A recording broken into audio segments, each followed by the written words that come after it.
Hi, everyone. Just wanted to go over our first mini lesson, which will be on phonemic awareness. And so this is what the assignment looks like in Canvas. So teachers promote phonemic awareness through language-rich environments and through intentional instructional planning. Phonemic awareness instruction should be appropriate, planned, and purposeful, and integrated into a balanced literacy program. So from chapter 4 of our textbook, a clear connection exists between phonemic awareness and learning to read. Researchers have concluded that phonemic awareness is a prerequisite for learning to read.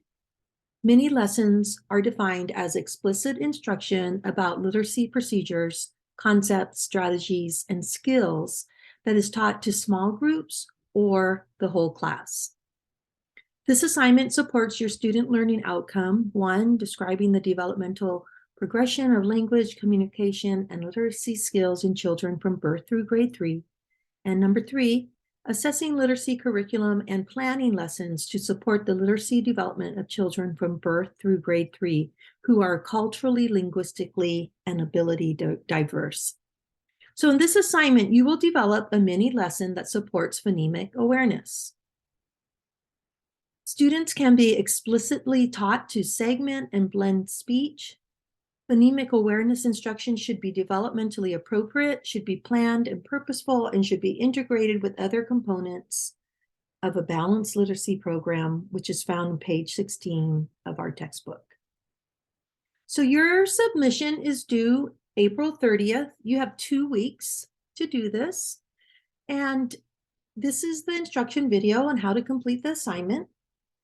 So you can watch this video, step 1. Step 2 is for your mini lesson on phonemic awareness. I want you to choose one of the instructional strategies included in chapter 4 of our course textbook and plan your mini lesson for this strategy.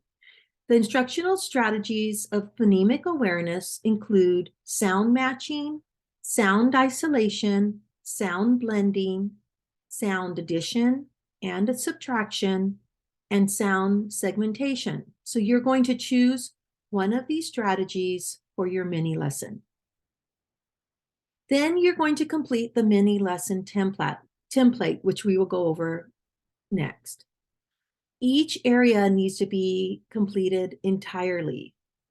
And then chapter 4 offers an example of a phonemic awareness mini lesson around decoding consonant, verb, consonant, CVC words with final consonant blend. So let's look at that. We're going to look at the mini lesson template along with the example of a phonemic awareness mini lesson from chapter 4.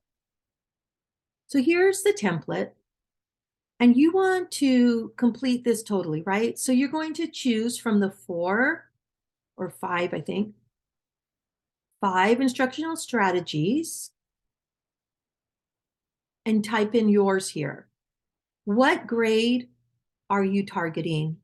And how much time do you feel like this is going to take? And it should be the right length to match your teaching topic and your grade level. A kindergarten mini lesson might be a little shorter than a 3rd grade mini lesson, depending, right, on what you're doing. So here is what we find in our chapter. You can see it has the topic is decoding CBC words with final consonant blends. It's targeted towards the 1st grade level, and the time is 1:30 minutes. So it gives us a scenario, which you're not going to do, but let's just read through this. So Mrs. Nazar is teaching her 1st graders about consonant blends. She introduced initial consonant blends to the class, and children practice reading and spelling words such as club, drop, and swim that were chosen from the selection they were reading in their basal readers. Then, in small groups, they completed workbook pages and made words using plastic tiles with onset and rhymes printed on them. For example, using the IP phonogram, they made clip, drip, flip, skip, and trip. This is the 5th whole class lesson in the series. Today, Mrs. Nazar is introducing final consonant blends. So she introduces a topic here. You will introduce your topic or instructional strategy, and you're connecting to and engaging the students and capturing their attention and interest. You're connecting the new learning with students' ongoing work. Announce the teaching point, and I want at least 4 sentences, so really think it out. So what our textbook says is Mrs. Nazar explains that blends are also used at the ends of words. She writes these words on the whiteboard: best, ring, hand, pink, and bump. Together, the children sound them out.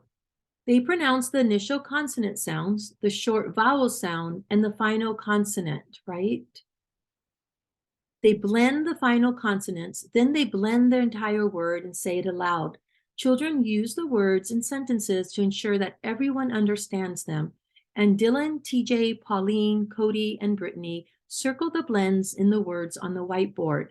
The teacher points out that ST is a familiar blend also used at the beginning of words, but that the other blends are used only at the ends. So when you're introducing your topic, you're telling me how you are teaching this. Well, how are you introducing the strategy to children, engaging them? So there should be some active learning happening so that children are really experiencing how to use this strategy. So second, you're sharing examples. Demonstrate how to use a new strategy. Show examples you will share with students, at least 4 sentences. Ms. Nazir says these words: must, wing, test, band, hang, seek, blend, and bump. The first graders repeat each word, isolate the blend, and identify it. Carson says the word is must, and blends ST at the end. Brian points out that NG is his last name, and everyone claps because his name is so special. Several children volunteer additional words. Dylan suggests blast, and Henry adds dump and string. Then the teacher passes out word clues, and children read the words, including just, lamp, went, and hang. They sound out each word carefully, pronouncing the initial consonant, the short vowel, and the final consonant blend. Then they blend the sounds and say the word. So yours might be like this. I say these words. Must, or the teacher, right, pronounces these words: must, wing, test, band, hang, sink, bend, and bump. The first graders repeat each word, isolate the blend, and identify it. You won't have examples of what children do. So that's 2 sentences. Then your next step is, then the teacher passes out word cards and children read the words, including just, lamp, went, and hang. They sound out each word carefully, pronouncing the initial consonant, the short vowel, and the final consonant blend. Then they blend the sounds and they say the words. That's 5 sentences sharing examples of how this mini lesson would be shared with children.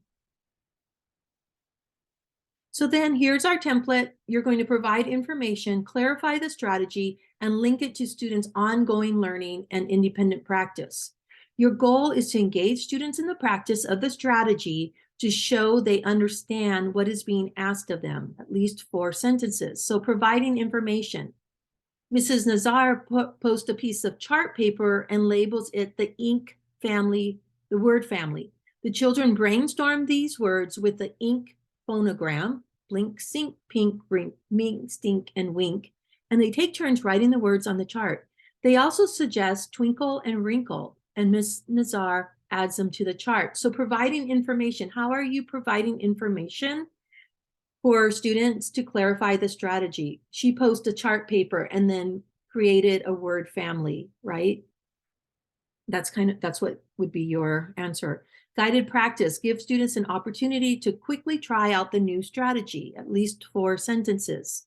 Ms. Nazar's guided practice is children create other word family charts using and, ang, ink, and, ent, est, ing, and ust. Each group brainstorm at least 5 words and write them on the chart. Ms. Nazar monitors children's work and helps them think of additional words and correct spelling errors.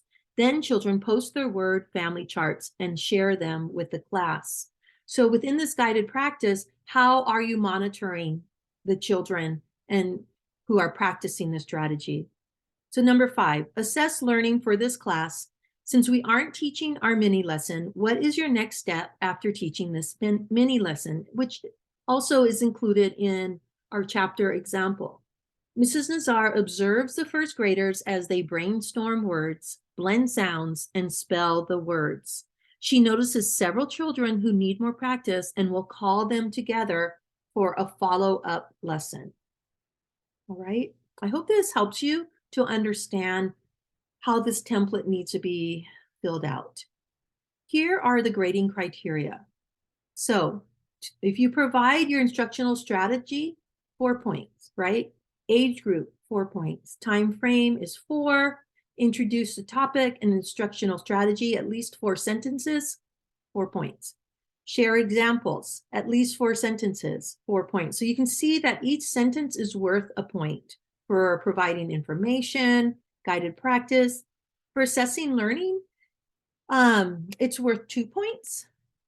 So please make sure and think through and reflect what comes next after the mini lesson that you would provide for the age group that you've selected and for this phonemic strategy that you've identified.